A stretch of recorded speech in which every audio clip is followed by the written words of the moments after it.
to each other, the boy to be outside. He cannot, because the parents may not allow the boy to get inside to talk with the girl, you know. So mainly the boy must be stay outside, even shy or rain, they do not care.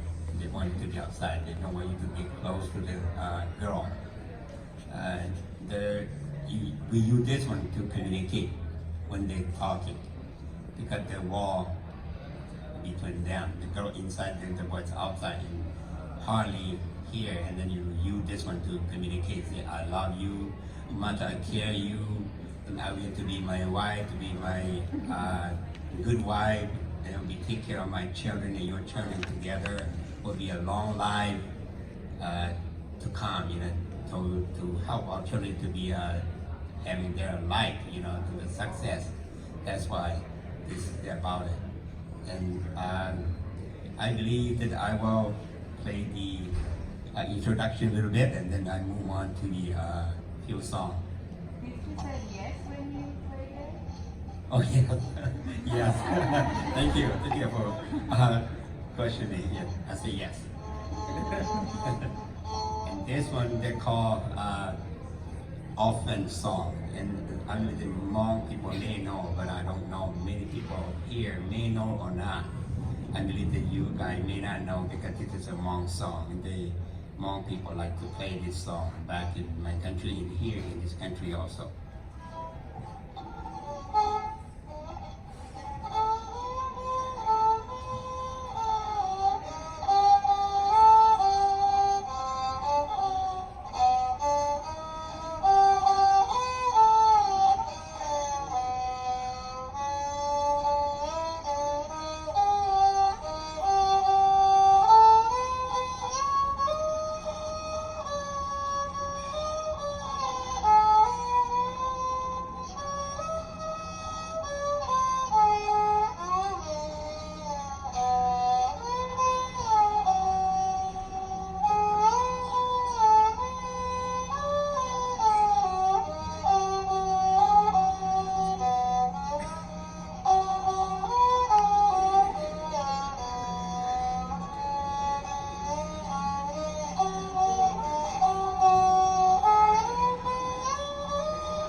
Short.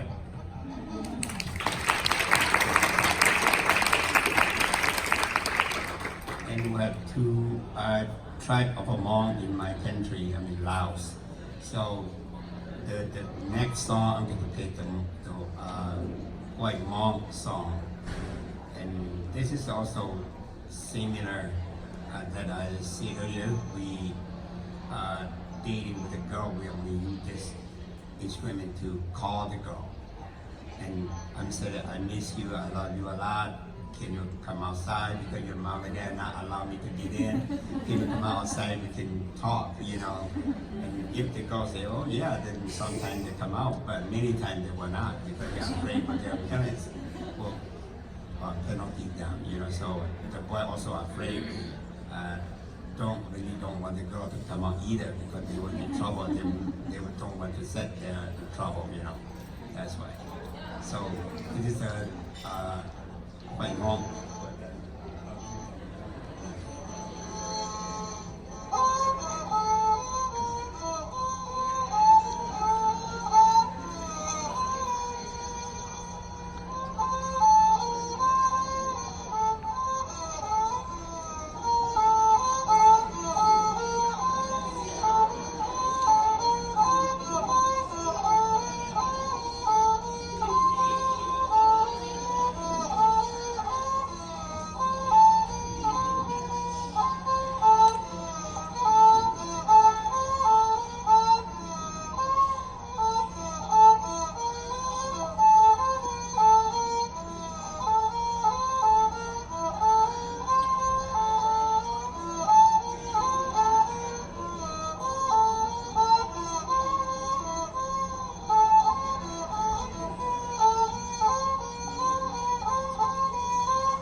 a very short one. Alright. Well, this is our collaboration. It's an intergenerational collaboration. As some of you may have seen the picture of my grandma and I performed with my grandmother for 10 years. And because when he said white Hmong, he means the white dialect of language. And so my grandma speaks the green dialect of language. So this song is like a green dialect song that my grandma used to sing. So Uncle Wangsue here, he's gonna play that song, and I'm gonna do some poetry with him.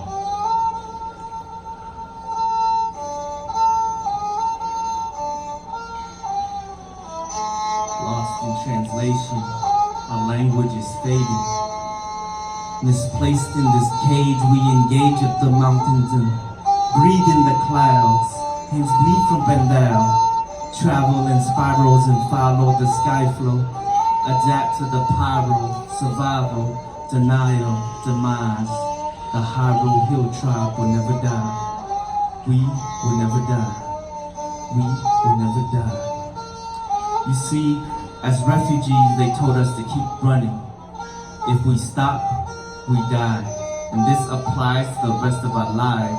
And these memories will exist in tattoos, tapestries, and the broken down bodies that feed our families. It's that refugee mentality. Keep running, keep moving. It's that refugee mentality. Keep running, keep moving. Nyaho mungkin ke itu mengkata jam. Soleng soya, loginya, logika, nge mude. Le shai chỉ tàu bên nhau luôn nên cho nhẹ. Giờ linh đỡ bé sợ đời giờ lò qua kê nó mò dây đây. Giờ mua thế pro chỉ vô lý cả nó mò dây đây. Vì mua kê dòng câu nhau hỗ trợ kê cho nhẹ. Thank you. Thank you. Thank you. Intergenerational collaboration. We're gonna have, thank you, Wangsue. Last performers of this collective, Qaib Vang, and they'll explain what that means. So give it up for Qaib Vang. Hello everyone, my name is Go Meng and my partner here is Lee Sai Shang. We are from the group called Qaib Vang. This is a musical instrument that we play, we perform with it, but our name Qaib actually has a meaning to it. So the meaning and why we chose Qaib as our name is because Qaib and Di, right? Those two words in the Hmong language, Qaib stands for chicken, and then D stands for cucumber. So cucumber chicken, right? So this is actually a pretty small animal. It's a chicken as small as a cucumber, so it's a very small chicken. But there's also a double meaning to the word D in the Hmong language. And the second meaning for D is actually to flirt. And so this is a chicken that is very small, but makes a loud sound, right? Makes an impression. And so we thought that maybe we are kind of like the Qaib. We are small and humble, but hopefully we make an impression on you guys. But I'll give over to Lisa to talk more about the thing. Okay, hello, good evening guys. So a little bit of the game, as you guys can see, it's, bamboo and wood and copper reeds. So you can see beside the design, a lot of the Hmong culture instruments, they look alike. But the thing is, what makes this instrument different from others is it can not only communicate between the living, but also the deceased. And because of that reason, this instrument is used to guide spirits to our ancestors. So for nowadays in Hmong Americans, they typically use this instrument as funeral purposes, right? Just to guide the deceased to their ancestors so they can be reborn. So that's why this instrument is so valuable in Hmong culture. It's more than just the instrument, and this is why I myself want to keep this culture alive. It's why I play this instrument, is to keep that value. You know, it means a lot to me. But not only that, I know it. I mean, in that reason why it's for funeral purposes, it kind of pushes the Hmong community away from learning from this instrument, right? Because they interpret it as, oh, you're only playing for the dead, right? It's just not for the living, so I don't want to listen to it. I don't want to learn it, and that's a false statement. It's in why the reason is false because in a long time ago, this instrument didn't have that meaning. It was used for entertainment. It was used for New Year's. It was used for celebration. And this is why Gomeng and I are here today. We want to bring that meaning back. That we are using this as an entertainment, using this as a showcase to bring back our Hmong culture, you know, to assimilate our culture to other cultures, you know. So we are standing here today to represent the Hmong people and what our instrument can do. So by any means, we're gonna start trying to perform. It's been playing for a long time. Our legs are not how it used to be, so please excuse us if we make minor mistakes. So thank you, enjoy. So we are gonna actually collaborate two Saiko on this. He's gonna do a poetry, and then we're gonna do a interpretive dance, I guess you call it. Hopefully it gets interpreted the right way. Alright, but yeah, so besides that, the Qeej actually, because of the funeral practices, the Qeej is actually really shy away from, especially in the Laos and Thai. But when coming to America, actually, so whoever plays the Qeej would actually be considered a brave person, right? You have actually a lot of respect when you're learning the Qeej. You are seen as someone who actually can talk to the deceased and send the deceased back. You're always dealing because you're always at the funeral day in and day out. There are nights and you're long nights, and so you're there the whole time. So you're really brave, you're courageous. So in that way, kind of like how they're talking about how it's used to flirt. You don't need to flirt, you know. You're already seen as courageous, good guy, so you don't need to do anything. People will come to you. But the interesting thing actually is that when we came to America, actually, that was interpreted differently because me and Lisa, we actually started because our parents told us that if we were gonna blow Qeej, we were gonna get women, right, girls, because you know they come to you because you are a courageous, brave person. But then when we came and we learned, because we grew up in the American society, it was totally different. Women are no longer interested in Qeej guys. They're actually more interested in break dancers, hip hoppers. So then they're actually, the thing is that we get actually a lot of compliments from these. And that's the thing that has changed. You know, the Qeej is no longer seen as a brave instrument to learn, a courageous instrument to learn. It's actually, they tell us these compliments that it's great that you are keeping the culture alive. Right? You know, our elders would tell us, it's great that you're trying this, you're keeping the culture alive. Even the young ladies would come up and like, hey, it's great that you're keeping this culture alive. Right? And so to us, the thing actually has transformed its meaning in the American society to be one obviously of our culture. It became not of a courageous or brave symbol, but it became a symbol of Hmong, what Hmong is. And we think that that's actually a great thing. That's beautiful. One thing that when you think about Hmong, there's three things that comes to your mind. One is the bando, which is over there. Two is the sao, which is not here, I think. Maybe eventually, like she'll be wearing a sao right there. That's the third thing. Oh, yeah, Wangsue over here is also wearing a sao too. And then the third thing, that's a hat. And then the third thing is the Qeej, right? So those three things stands out as the most symbolic thing for Hmong. But anyways, let's get to our performance. And two Saiko will be doing our poetry.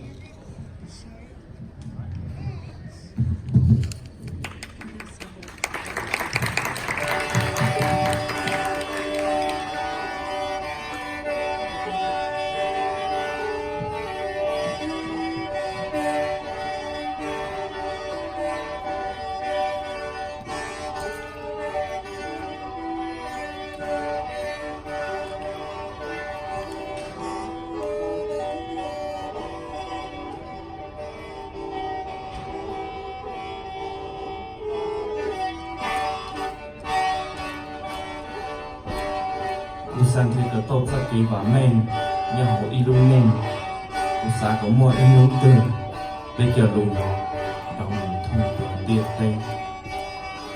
We've been warned by our elders, lost in what is, who we are. The melodic, symbolic words vibrate through us, internally, verbally crushing our senses, bursting to multiple tears, felt from our own life years. We call this Vitia, divine dimensions of eternal stories, piercing the thorns of our times, letting it drip down puddles of endless emotions on the cloth we call Pandao. Usaka, yo cho te te me yam ga ta ichi. Te za ka lu ki to ro pe lu nen, lo lo mu cho shong du. Nya ho da a, ho America, sa cho pe kan nen, cho te cho nye. Never had a country of our own, no place to call home. We come together for New Year's and soccer tournaments to create our own nation. The passion we have for our families, how we unite at times of devastation. It's sacred, you see. The sacrifices that were made so we could have a chance to make it, so we can even exist. Perseverance of our people through history has to be a mystery. Been through slicing blades of invasions. Been through fatal storms, lightning striking our newborns. Been through the pain that's ingrained in our brains. Been through hot steel penetrating our souls. Walked miles and miles on bare feet. Cold suffering flesh scorched by the sun. With a low life force, so we had our sons, our daughters, our family pride. For those that don't know, it's a dying culture that we're facing. Generation after generation. Our roots are deep underground through lands we were forced out of. We grow together with seeds closer to the surface and breathe in this new land. Don't ever forget where you came from. I'll admit that my second tongue has been eclipsing my first since birth, or since first grade, and I've been slowly trying to get it back. The fate of our culture depends on our future. Educating our youth to acknowledge and embrace their roots, support the cause, the struggle, the shining life force. Our culture is immortal. Thank you.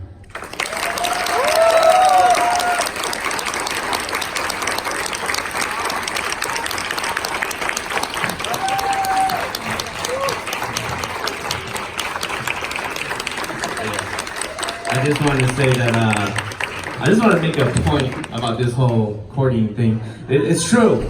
It's true. A lot of instruments are used for courting. I just want to say that I didn't use my poetry for that. But my wife, when we first met, I think it was like a few months into our relationship when she found out I was a poet. It was a hidden thing. But I wanted to bring all of them up here first to one more time. Wangsue,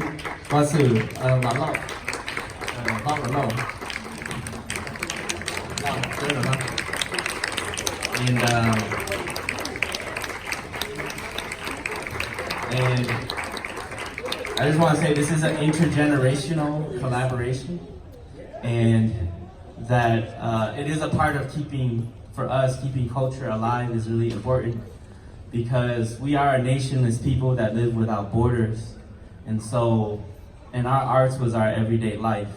So for us, utilizing what young people are engaged with these days, and just to let you know, the Qeej performance that they did utilize influences from hip hop, breakdance culture too, and it's something that we try to connect with the younger generation as well as with our traditions.